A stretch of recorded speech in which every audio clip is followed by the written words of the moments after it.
লক্ষ্মীপুরের রামগতিতে নারীদেরকে বিনামূল্যে ১৪ দিনব্যাপী সেলাই প্রশিক্ষণ দিয়েছে রামগতি যুব সংঘ নামের স্বেচ্ছাসেবী সংগঠন। রামগতি পৌরসভার ডাক্তার মাহবুবুর রহমান উচ্চ বিদ্যালয়ে এই প্রশিক্ষণ কার্যক্রম পরিচালনা করে সংগঠনটি। ১০ জানুয়ারি শনিবার বিকেলে প্রশিক্ষণ কার্যক্রমের সমাপনী ও সনদ বিতরণ অনুষ্ঠানের আয়োজন করা হয়। এতে সভাপতিত্ব করেন সংগঠনের সভাপতি আওলাদ হোসেন আরিফ এবং সঞ্চালনা করেন যুগ্ম সাধারণ সম্পাদক আব্দুস সামাদ। অনুষ্ঠানে প্রধান অতিথি হিসেবে উপস্থিত ছিলেন ডাক্তার মাহবুবুর রহমান উচ্চ বিদ্যালয়ের প্রধান শিক্ষক ও সংগঠনের উপদেষ্টা ডাক্তার মাহবুবুর রহমান। বর্তমান যুগে যে দ্রব্যমূল্য উদ্যোগতি বা সংসার চালাতে ব্যাকে হিমশিম খায়, একজন চাকরি করলে তার আমরা হাজবেন্ডে চাকরি করে, অথবা হাজবেন্ড করে না আপনার করে, এটা দিয়ে সংসার চালানো কিন্তু বর্তমান যুগে অনেক কঠিন। তাহলে এইটা মনে করি যে আমরা এই সামান্য একটু উপকারও যদি আমরা করতে পারি, এইটাই আমাদের সংগঠনের জন্য অনেক কিছু পাওয়ার।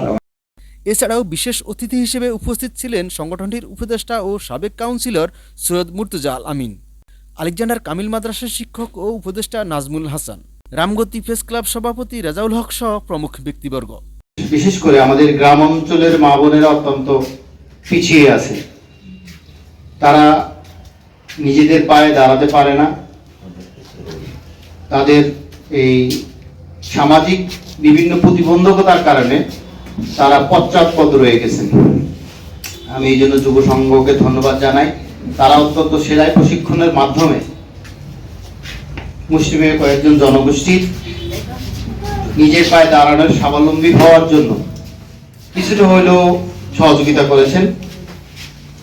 আমরা চাই আসলে যাদেরকে প্রশিক্ষণ দেওয়া হলো, আপনারা এটা বাস্তব জীবনে কর্মক্ষেত্রে আপনারা এটা বাস্তবায়ন করবেন।